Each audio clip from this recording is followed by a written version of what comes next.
Everyone. My name is Mike Melanconico. I'm joined by Jared Lawrence, and what we're going to try and do here on the PNL channel is meet up weekly and give you an NCAA preview and maybe a little bit of a recap. Jared, thank you very much for joining me. Absolutely. So, look, here's the thing, right? NCAA wrestling happens. The opening weekend happens every year, and it becomes like this whole thing for guys like me and you who are not NCAA coaches, that we have to digest all this stuff. We have to, like, your brains have to take in a ton of information with results, and my brain goes to technique more times than not. And it's all these things that we have to look at when it comes to the NCAA schedule, and processing it can be difficult. So I thought it'd be a good idea for you and I to jump on, maybe simplify some of this stuff for some of the folks out there and give them a little bit of insight as well. Yeah, absolutely. Can we call this the Mike with Mike? Oh, goodness. Oh, we're starting with dad jokes already.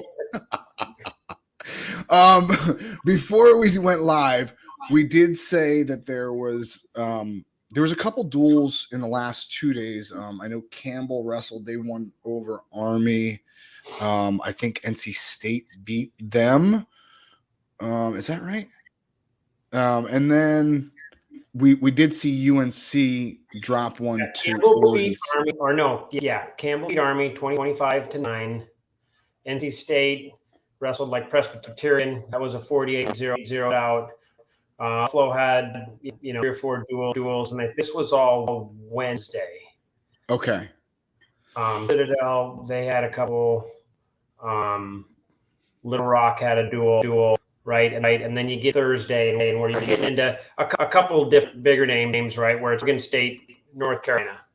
I think that the big duel that happened was last night, right? Yeah, it was yesterday. So for me, it's early. It's like 2 p.m. I think it was 5 p.m. on the East Coast. Yeah, you mentioned there was a couple of like interesting bouts right off the bat. I think Kaler dropped one. Is that correct? That is correct. Yeah. So Spencer Moore had an upset over number 14, Brandon Kaler. So that was a huge start, I think, for UNC. And then they won 33, and then they won 41, which they might have, neither one was ranked at 33. At 41, they were ranked heavily over that. But when you start off a duel, three, bam, bam, bam, that can really help. Oregon State ended up winning 24-13. But the match count was 6-4, and Oregon State went to overtime matches, right? So when you look at the score, you're like, 24-13, that's pretty bad in the wrestling world. 11 points. Yeah, but 6-4.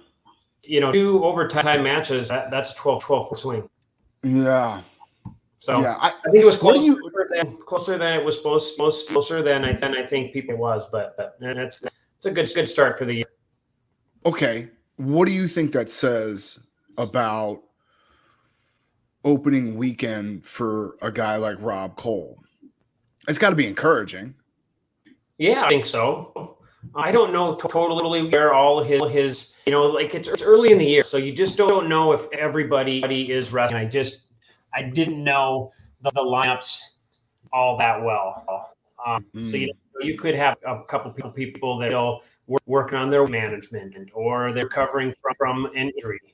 But 49-57 were 2 sudden victory wins. So one of the things that I look at when I see a new coach take over is are the athletes fighting for the new coach? I can rattle off instances. I won't, but I can rattle off instances in the last 2-3 years that I can think of where new coaches come in and the athletes on the team were the other coach's guys, and they just stopped fighting. They just stopped Yes. fighting for that guy. And so while I think it's encouraging. It's encouraging to see, hey, you lost 6-4 to a team that has won the Pac-12, right? Like, yeah, they have a Oregon State has a very well-ranked team. You know, yes. they're from 74 to heavyweight. Got a guy ranked, you know, in the top 30. They got, you know, top 10 ranked guy at 84, or top 3 guy 84. Or I mean, that's a good team. Yeah, no, they're a solid team. What else was on the agenda the last 2 nights? Anything of note? I mean, you No, mentioned. I don't think so. There's a couple other, you know, like Maryland beat American 30-7. Can we talk a little bit about Maryland coming up? Like, you're a Big Ten guy, dude. They were the doormat of the Big Ten since, I mean, for the most part, since they've moved to the Big Ten. The coach has done a great job of kind of like slowly but surely chopping away and making them a reputable team. I think they're in some polls, they're in the top 20 somewhere. Yeah.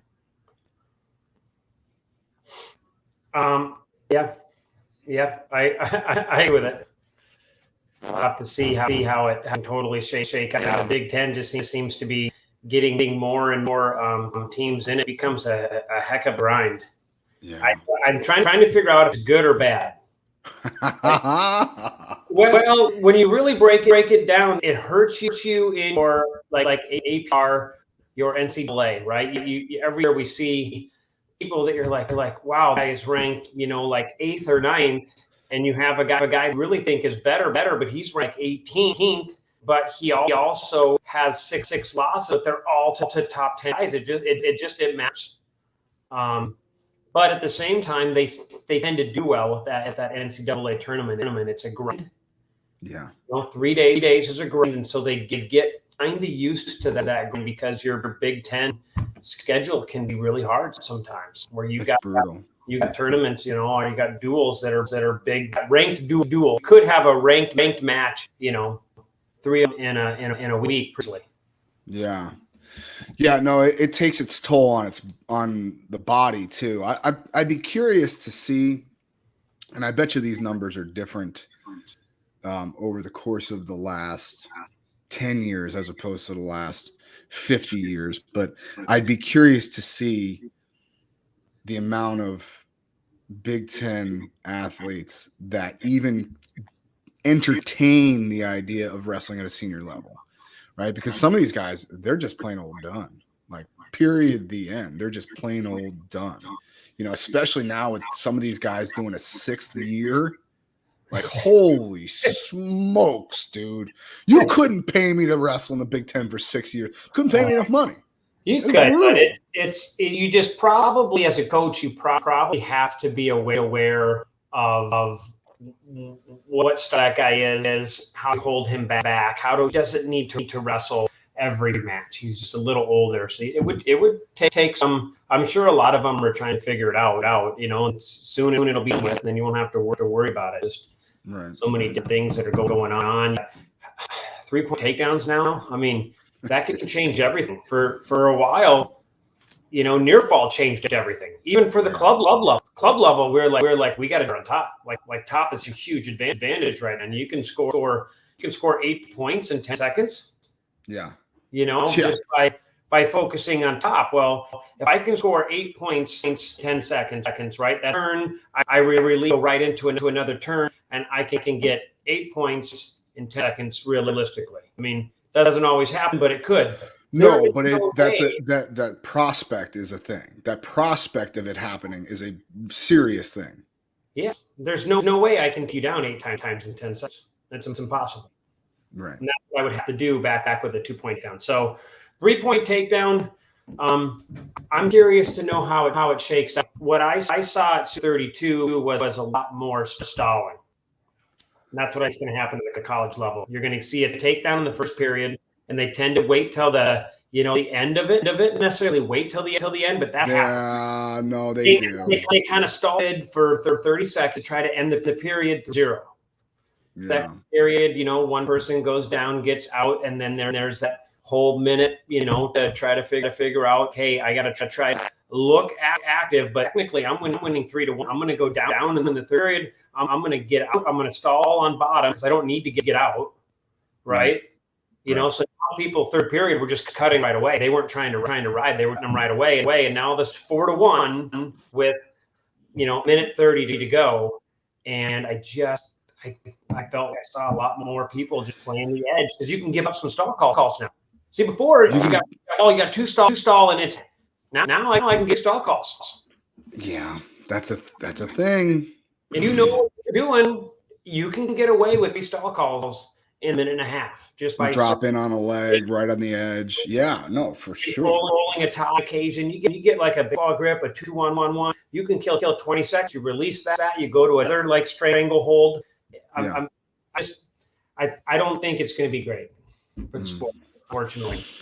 Where it could, though. Let's hold judgment for a couple weeks of the NCAA. Maybe it was just high school wrestlers in shorter periods, right? Yeah. Shorter periods, trying to game a system that they haven't figured out yet, right? Let's reserve judgment for now. Hopefully, you see the tiredness play to it, right? Yeah. Where people get tired. Yeah. 7 minutes is a long time, man. And can get takedowns and score some points and make matches tight. That's what the hope is. For sure. All right. We do have some duels today. NC State at App State at 7 p.m. Eastern. That's a fun one, man. People forget that that's a pretty serious in-state rivalry, And by the way, Boone is a cool place to be, number one. It's a cool place to wrestle. And then NC State is really, really good, right? So there's a lot of things happening in that duel that are pretty darn interesting. Duke at Cal Poly and Rutgers at Cal Poly tonight.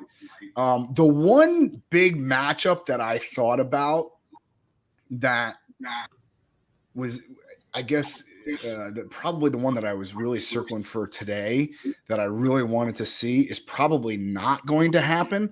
It's Trevor Tinker against Yaroslav Slabakowski, or the kid that transferred from Harvard to Rutgers. I mean, you couldn't have more of a completely opposite body type and style of wrestling. Do you know that Trevor Tinker is like 6'6"? The dude's a monster. He's he's 6'6".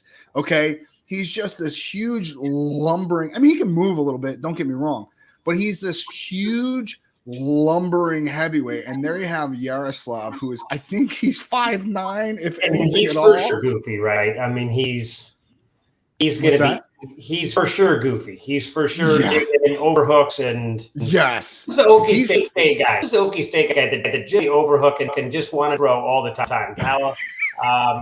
A guy off, right? Is that who it was? Yeah. Yes. NCAA. I think he made the finals. He wore a singlet backwards. That's how it is. Look, I mean, you're talking semantics here, Coach. Hold on a second. You got to get your singlet on correctly, too. What are you talking about, man? Time out. Yes.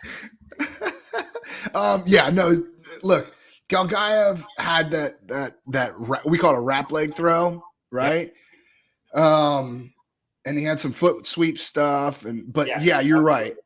But Yaroslav, he can wrestle though. Like he can leg attack. He's got some really, really solid technique.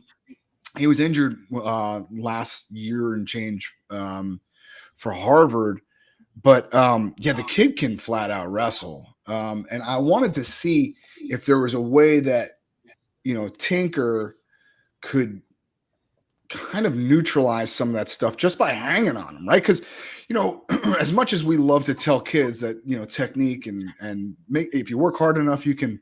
Well, okay, fine, but there's a 6'6" dude in front of you. It's hard to deal with, dude. That's a tall piece of work. Yeah, for sure. Illinois beat SIEU, Southern Illinois. Is that correct? Or do we have some eyes on that? I lost I had it up on Flow and then I closed it to open up our notes, but give me 2 seconds and I'll get down to it. Yeah. And then we got a bunch of Saturday duels. Nebraska at NDSU, which is really interesting because that's kind of a new look NDSU. We should talk about that because NDSU, man, they had how many All-Americans they have last year? They had three All-Americans. Well, it was Franek, right? Yep. And Caliendo, right? That are now at Iowa. Mm-hmm. And did their heavyweight, I don't know if he All-American, but I know I don't think so. I think he was close. He's a three-time NCAA qualifier, right? Is that Pence?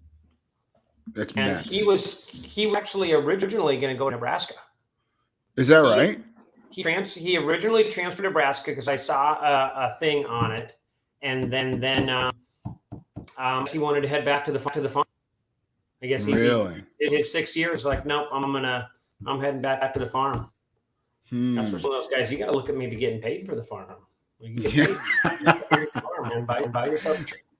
Throw it out there, bro. Throw it out there. So that could have been good. I mean, and there still is a couple matches. You know, you got Ridge Lovett. You know, he's an Idaho guy. He's North Idaho too. You know, there's a completely different look than North Idaho and South Idaho. I'm North Idaho. Ridge Lovett's also he's like from an hour south. So we're basically the same town in North Idaho. That's the same town. Well, it's not close enough. Our town's so small, we just consider it all. It gets lumped together. Yeah, that was not the case in Jersey. Point to anybody, I just say I'm North Idaho. So you say that that's an area of the country that I don't have a ton of experience in. What's the difference between North Idaho guys and South Idaho guys?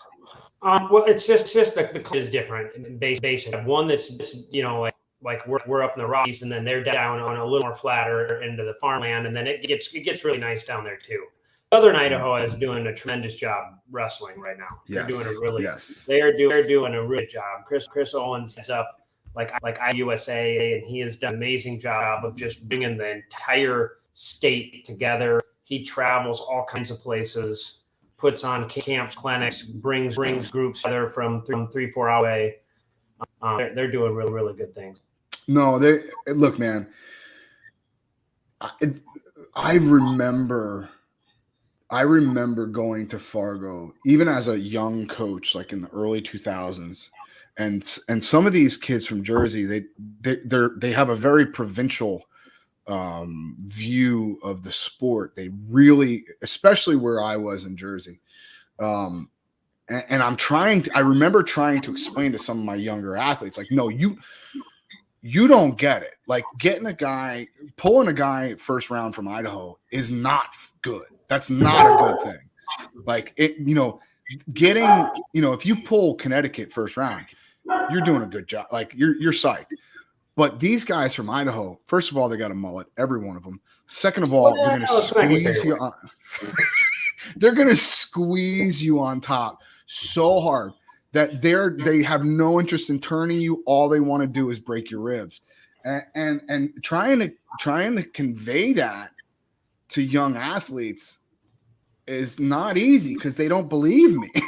I'm like, dude, these guys are going to punch you in the mouth for sure, and I think that has become more of the case. Like I think that there is more depth in Idaho now than there has been in a very long time. Yeah, for sure. What else? But that could be a good match. So the reason I brought up Ridge Lovett is he wrestles on Marsh. So that is a number 1 versus number 11. He's seeded like last year going into the NCAAs. He's South Dakota. Like he goes hard. He can be a little goofy. Like it's not an easy match being off for a whole year, right? I know he's not off, but he's off, man. That's a different type of off. Yeah, no, I get you. To come back from being, just gone for and training like some freestyle and doing some different things, to come back to a top 10 guy right away that goes real hard. It's not like top 10 guy where you strategically do things for it, right? Mm-hmm. Elmar he's going real hard and doesn't seem to get real tired. So that's not an easy match, right? No. So all right. So Saturday duels. Let's talk about Saturday duels. We got Navy at Illinois. That's interesting. Yep. Duke at Stanford. And then I'll be calling the Iowa at CBU match. Cal Baptist. Look, unfortunately, the thing that people know most about Cal Baptist is the athletes that they've lost over the last 2 years, right? MJ Gaitan, True. Messenbrink. It's tough, right? It's tough. If you're Derek Moore, if you're the head coach at CBU, what do you do to keep? Because like obviously they are identifying talent at a really high level. How do you keep them? Is there a way? Is there a way to keep them? You California kids, because California kids don't actually want to leave the state. Yeah. It is hard for those guys to leave the state, man. We had a couple of them, come to Minnesota, and the gold did not work out well. Some did totally. Maybe that's the idea. Is just and they are doing that. They are doing that. I mean, California has some incredible athletes, and some of them, whatever happened to that guy? They're getting better at it, but like I don't know, years ago there were some incredible athletes, and they just wouldn't see them. And no. Basically, they were like, no, they don't want to leave state, and there wasn't a whole lot of opportunities. Yeah, no, I agree with that. I also think that up until fairly recently, the style of wrestling that was promoted in California and on the East Coast as well, like I'm not just singling out California, the style of wrestling that was promoted was not conducive to success at the NCAA level, especially with like 4-point takedowns and stuff like that. 4-point takedowns, or excuse me, 4-point near fall. Sorry, 4-point near fall has, like you said, changed the way a lot of this country trains. It really has, and now I think that there was a lot of emphasis on top in terms of riding before that, but not as much on look, you got to get a turn. So I think what happened fairly recently is that a lot of California has focused some attention on top wrestling and really turning people. Before you, most of it was just takedown, a lot more takedowns, 10 years ago. Yes, 100%. 100%. And again, I'm not just singling out California, because that was true very much of like Eastern Jersey too. Like I had a club in the Jersey Shore area, and we couldn't get those guys to wrestle in college. Like a lot of them did not have the success that they had at a high school level. They weren't panning out, and it was because they were playing the neutral game. And look, you get to the NCAA level, everybody can defend a takedown. Everybody. And like, you're not going to get 5 takedowns a match. It's just not going to happen. So yeah, it's interesting, man. And I think it's slowly but surely starting to come up now where these guys are really solid on top. And or just being able to ride. I mean, Pennsylvania's been, when you look at the state raw and about every aspect of it, right? The high school, you take Super 30-32, they're crushing it. And they do have twice as many entries just because they have people. It's a big deal. So they have all these people that are there. And even at the college level, you look at the NCAAs by state, they're still crushing it. You know, they're known for their top game. I remember singling out you at a journeyman event and doing an interview with you. This had to be going back to 2018, 2019, like 8 years ago or something like that, 5-6 years ago, something like that. Yeah. And you mentioned that the way that especially Eastern PA wrestles on top is different than the way that you guys see stuff in the Midwest. Is that still true, do you think?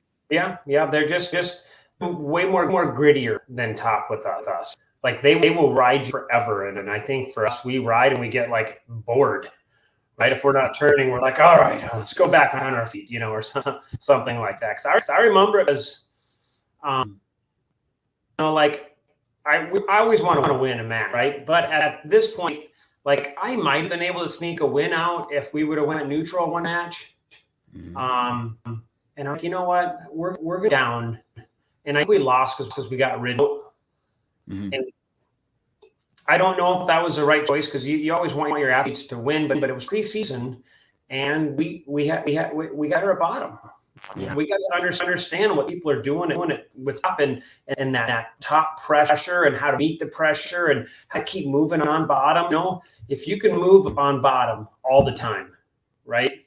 It is so hard to run because you never get an athletes get set. If the bottom person is constantly moving and shifting, you're always playing catch up a little bit. I think that's the biggest thing with being good on bottom is tend to like freeze, try to wait for something. Next thing you know, here comes top pressure, and now you've given a wrist or a leg come in, and you're playing defense. I'm not saying you always have to get out; you need to be moving.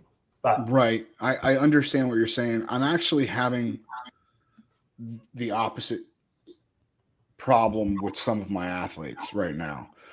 Okay, they are moving too freaking much with a leg in, meaning they're just rolling around and like against a good leg rider, you're gonna wind up on your back. You keep on rolling around like that. Yeah. So what I'm finding is like, okay, find yourself in a sit, start separating the hips a little bit, be a little bit more diligent. But yeah, you're right. That already after the leg him in. Yes, that's after. Yes. Yeah. And it's a tricky thing, man. I because you're right. They hear one thing, they're like, move on bottom. Yeah. Okay, but now the leg's in, and now we got to shift a little bit. And so I can't blame them for being a bit confuzzled in those situations because it's tricky. We got Iowa, Hal Baptist. Let's talk about that one a little bit. I'm such an Iowa fan, so that's a lot. That's a lot. No, that was sarcasm. We all got that. I actually think that duel starts on that there's Eli Griffin, right? He's actually not bad, and Drake Iola's coming off, a little bit of I think an injury, where I think he was dinged up quite a bit last year. Yeah. So that could be, who knows? I give it to Drake, obviously, but I know that Elijah had a good win last for a top 10 guy. So yeah. Can I ask you this though? And not that you're going to pretend to be in the wrestling room at Iowa. How much was Ayala working out, if at all, with Spencer Lee last year? And if he wasn't, how much better do you think he's gotten? Well, I think they got all kinds of people there, right? Not just Spencer Lee, but from a year ago, right? It looked like they had a bit of a thing, right? That Spencer Lee kind of shoved down, and from what I'm hearing now, this could be not 100%. He didn't really want to wrestle his teammate. He is still coming back off a double surgery. And I think he had a little bit of a hard semi-match. His weight was, trouble. Because what was this at Soldier Salute? Maybe early in the year? Yes. It was whatever they're. So his wasn't under control. He wasn't in back shape. I don't think he really wanted to. And the coaches were like, yes, do it. And, Drake's mentality is I want to take on the best probably. So afterwards, when he, got a little pissy, I remember him saying, coaches like, is this what you want? I had to pin my team now, and he, doesn't like me, and I had to get angry at him, and, who knows? Right. Yeah, no, I hear you. It does get a little wonky like that. Is Brody Teskey, is he going to be there 33? Is that projected lineup? I mean, this is a guy that went from, this is an Iowa guy. He's an Iowa guy. went to Penn State. Northern Iowa, right? And now he's back at Iowa. It's a funny how it's out, because I think he was originally, because he was was he like maybe a 4-time? Yeah, I think Like he he was a very 4-time. big recruit, and I know it's very weird that he, Iowa does not well when they have their really good guys. My Mac Ryder talks about it. 4-time Iowa State champ. When you don't go to Iowa, man, they don't like that. No, that's a big deal, man. And I actually, Especially I think back then. he yes, well, that's true, right? More so than now, I guess, but even still, dude. And to go to the what is now become like the mortal enemy, right? Like to Penn State, and then he goes over to Cedar Falls, and he has a decent little career there, and now he transfers back to Iowa, and I guess having a guy like that in the room who is Iowa as it gets, I guess. I want to see a guy like that succeed. I know you have some feelings about the black and gold, and truth is, I grew up kind of similarly, I guess. But man, I'm kind of rooting for a kid like that to do well, especially his last year of eligibility. He goes hard. I like the fact that they go really hard, right? Yeah. I just don't need all the what I really didn't respect at the time was all the little schematics that go on, right? They're always trying to shove you out of bounds. They're always trying to do little mental things, and it's just like, how about Russell? Let's fight, but like we don't have to do all this other little mind game stuff. But anyway. What I'm saying is that their lineup is new. Yeah, I mean they took an NIL deal and I think they shouted out some money, man. I mean, Brody Teskey's a transfer. Technically, Real Woods is a transfer. He's just been there for a year, but he's an NIL guy, right? Voinovich, he's a transfer. Franek is a transfer. Caliendo's a transfer, right? There's a lot of. They have a lot of transfers in their lineup right now. Now they did have a gambling scandal that took place. So they did. When that happened, the coaching staff might not have known what is going on. They're like, "Hey, we got 5 people that are out for reported gambling suspicion." And a couple of them are all Americans, right? Like the heavyweight, the Cassiope. I mean, that's a top 3 guy. Well, all 5 of them are NCAA qualifiers for sure. Right. Put it that way. Right. And yeah, that's a tough way to go out. And so, yeah, I guess they saw that kind of coming down the chute. When they saw that coming, they were like, okay, we got to go out and we got to get some people here, I guess. So anyway, that's a pretty good actually. When they start off with Teskey, Realwood, Voinovich, Franek, Caliendo, like that's a solid 5H, man. Those are hammers. Then they have some other people that are, people that have been, for a while. We got Minnesota guy in there, Glazer. Aiden Riggins, he's not a Pinnacle guy, but he's a Minnesota guy. Good kid. So one of the things that I mentioned earlier that New Jersey, especially over the last, let's call it 15 years, has kind of produced an interesting results field when it comes to NCAA wrestling. I want to talk about this kid, Pete Achardi, that's wrestling 174. Now there's Max Achardi wrestling heavyweight. Now, for those of you that don't, I remember calling Pete Achardi's matches when he was in high school. I think he wrestled for Don Bosco or something like that. He was all of 5'8", and he was 220 pounds. And he was a lot like Z. We were talking about Galgaev, who he had some junk in the upper body positions. He could scramble. He was leg passing as a heavyweight, and he did a very good job. And this is going to be it's kind of a backhanded compliment. He did a very good job of managing a lead. How about that? Okay. I got you. He did a very good job of managing those last minutes of a match with a 1-point lead.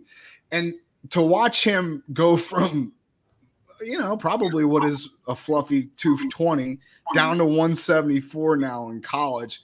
It's really, really interesting because, you don't get away with being too fluffy at an NCAA level. And so, but here's what I guess I'm trying to say is like, if you're looking for glimmers of hope in this CBU Iowa match, and you're a Southern California person looking for like, hey, why should I root for the Lancers this weekend?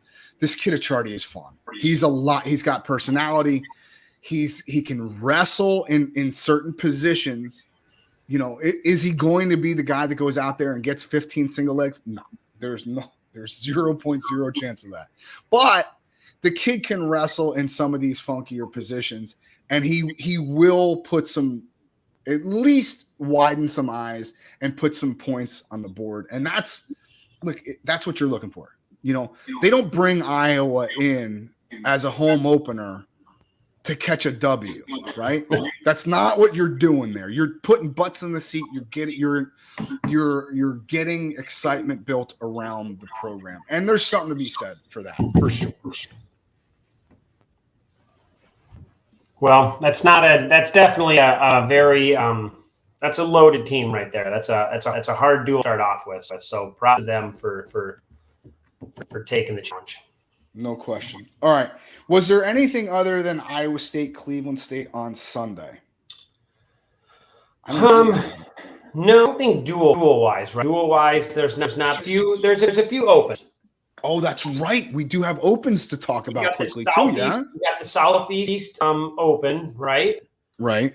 I think that means off. Like, I think there's a pair of All-Americans there at 25. You got Kaler and Ventresca. I think are both All-Americans. Like that's you and I turn back at it. Yeah. I think they're ranked like maybe Kaler's ranked like 11 and Ventresca's like number 4 right now. But even like at 33, they're Luna's obviously 4, but then there's 12 and 15 ranked in that one. So there's 3 guys in top 15 there. I thought there is a lot like some of these. I don't know if we talk about it too much, but it's like Virginia Tech, they don't have everybody at that match. So I just did, they got a big duel coming up next week. They got like Ohio State, so they just might be trying to rest people a little bit. But it's just, I wonder if we'll see that happen more and more now. Well, it's also, I think you mentioned earlier, you don't know who's coming off injury. It's a wonky time of the season. And oh yeah, by the way, do you want your first instance with a 3-point takedown to be your first experience with a 3-point takedown to be against a guy who's ready to kill you? I don't know. Maybe not. Like we talked about Latona. I think it was like, maybe it was last year. Maybe it was the year 2 years ago. I think it was 2 years ago. And then he didn't last year. Yeah. Right. And so like he wrestles in this Southeast Open. He gets beat by the kid from Columbia. And I'm like, well, what the heck did I do that for? You just lowered your APR. It's just, it's a double-edged sword because you do have to get out there eventually, right? APR changes things for sure. You got to make sure that you're ready. If we're hurt or sick or whatever, it just, you need to make sure that you're ready for everything. Do you think that would have changed the way that you wrestle or the way that you went about competing when you were in college? No, probably not. Right? I just went out like super hard. I was like, hey, I just am going to go out and try to get this guy as tired as possible. And that's in the process, usually you're scoring points. But we didn't have, there wasn't as many open, right? I mean, we went to this, and well, at the time, DSU was a Division II team. That was the best team there. So like every final match was Minnesota versus Minnesota, and they would use it as loft, or Minnesota versus DSU, right? Mm-hmm. Right, we're a Division II team. So it was a lot of NAIA school and stuff like that. For us, was a great Warm up. Yeah. And I don't want bad. Oh goodness. Everyone knows the difference. It was a good start, right? You got your timing down, worked out perfect. Then our duels kind of like built into, it was like, then the next week we dueled NDSU, right? Mm-hmm. And then the next duel, maybe another team that, was a, 20 team or something like that. And Mm-hmm. you got built up into it. And then the Big Ten started. Yeah. And it was just a little bit less of a now. I mean, everybody's good. There's so many good wrestling that are everywhere. That you go to any open and it doesn't matter. You're wrestling the Citadel, and that 15 years ago that was like you better bonus points. Now people are tough. They can scramble well. They can wrestle everywhere. So. Well, I hope that trend continues with this NIL stuff going on. Yes. Because I don't. It's really hard for the Citadels, the CBUs, the Presbyterians to compete. It's really, really hard. It's really hard. And don't get me wrong. Like, if nothing else, their wrestling coaches are resourceful and they will find ways. But it is not easy, man. What about the fact that you got a PNL hat on? We got 3 PNL athletes competing in a college open this coming weekend. They're all registered. I need to pull that up because like the Clarion has some like crazy people in it. Like really, it's tough. I'm gonna go through like I mean, we're just looking at like some high school guys. They just know guys, right? They're all McCourt guys. So basically Jody Stripmatter, the few other ones, that are not PNL guys, but high school kids. The thing is, I think there's 17 high school wrestlers wrestling in the Clarion Open, right? We'll just kind of look at from the PNL standpoint, right? So Jax Forrest in at 125. He's a sophomore, a substantially older sophomore than I was. I graduated high school at age 17. They might be 17 right now. I'm not sure, but whatever. They're older than I was. What are you keeping score here? What are you doing? Come on. I'm just saying. Anyway, but so Forrest is there. Blaze is also there, right? That's a good. Those are 2 really good high school. Well, here's your seeds. I mean, Matt House is 1 seed at 125. How about that as a test, right? Love it. That's crazy. I mean, they have a ton. Babin, Columbia, Braden Palmer. I mean, there's some good Colton Camacho. Like they're good. There's good wrestlers there. 33 Bass. Well, he's got like Nick Zakis as number 1 seed. Ooh, that sounds like fun. I'm just curious to see how these guys wrestling. Like they're doing really, really, really well in high school against some of the best guys. I mean, like Bass's final match was like 11 points or something like that.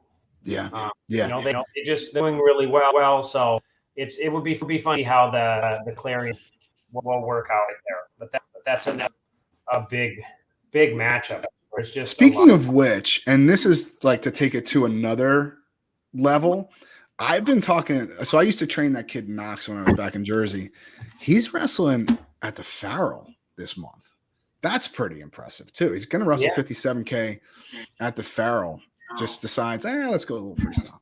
And then one more freestyle note. Jordan Burroughs wrestled 74K last night. Yeah. That's awesome. Now he's in the finals, right?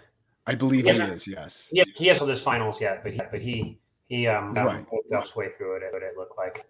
But I guess there's a reason that he's been completely off social media for the last few months since he lost at Final X, and he's been actively shrinking himself. That seems to be the reason. Underground, call that going underground. Is that what it is? Yeah, that's the term when you just no social media, just train all the time, going underground. Holy smokes, dude! But so, I mean, what do you got to do though? That's the problem. I mean, what else is there? Yeah. You either got to get bigger or smaller. It's just it's too bad that it's only 6 weights now. I know it. But he did shrink himself. Like, holy smokes. His freaking waist looks like it's that big, dude. Like, it's unbelievable. Okay. Anything else before we get moving here, Jared Lawrence? I don't think so. We covered about everything that I think from what we could do in a short amount of time. Awesome. Okay. We are going to try to keep this as consistent as possible over the next few months as the NCAA season unfolds. Please do us all a favor and subscribe on YouTube. That will keep our interest peaked. All right. Thanks so much. I appreciate it. Jared, I'll see you soon. Peace out. See you.